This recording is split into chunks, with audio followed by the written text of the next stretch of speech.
So, over the weekend, we witnessed our first ever public execution on Irish television. Not that of a man's life, but of a man's soul. The execution took place on an RTE interview in which three presidential candidates for the upcoming presidential election all answered various questions. And for the first little while in the interview, things were normal. Things happened as they usually do in these kind of interviews. However, there's a few extenuating factors that have made this presidential race unusual.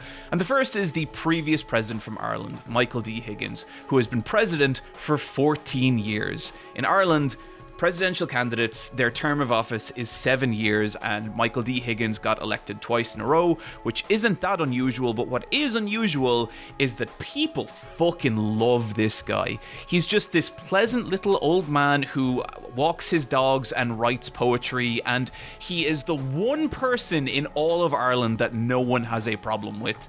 When the pandemic happened, people were actively wanting to protect our president. He is a genuinely one-of-a-kind beloved politician, and so following him up was going to be difficult.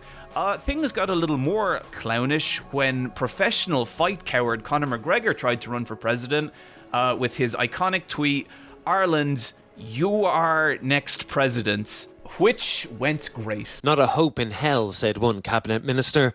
Couldn't think of anyone worse, said one, while another added, on behalf of the women of Ireland, he can off. And you really thought that was going to be the silliest thing that was going to happen during this election? Enter Irish presidential candidate Jim Gavin. Jim Gavin was a part of Fianna Fáil, the current in-house Irish government, a party that, despite being in power, is unpopular for a lot of reasons, one of the biggest ones being that a ridiculous number of them are landlords, and as many people see, people who are making the Irish housing crisis worse. So Jim definitely had that going against him in this interview, but what played out was nothing less than the annihilation of a man's identity. I'm just going to play the clip. Do you owe a former tenant $3,300 in rent that was overpaid to your account that you didn't pay back? Yes, on that matter, it's over 16 years ago. It was It's simple. Do you owe the money? It was a very, very stressful time for myself and my family with Jennifer. Did you pay it back? Like a lot of families, Anya, and couples, we got into financial difficulty at that time.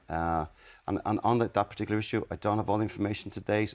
It's very simple. Most if it people happened, know I'm if very they owe sorry that it somebody happened. I really am, and I would address it. Especially when that person spent time trying to contact you repeatedly by various means. So it's a bit incredible to many people that you wouldn't be able to remember you had a debt, and you still haven't told me whether it's a debt you've ever cleared. As I said, Anya, it was over 16 years ago. Very stressful time for the family.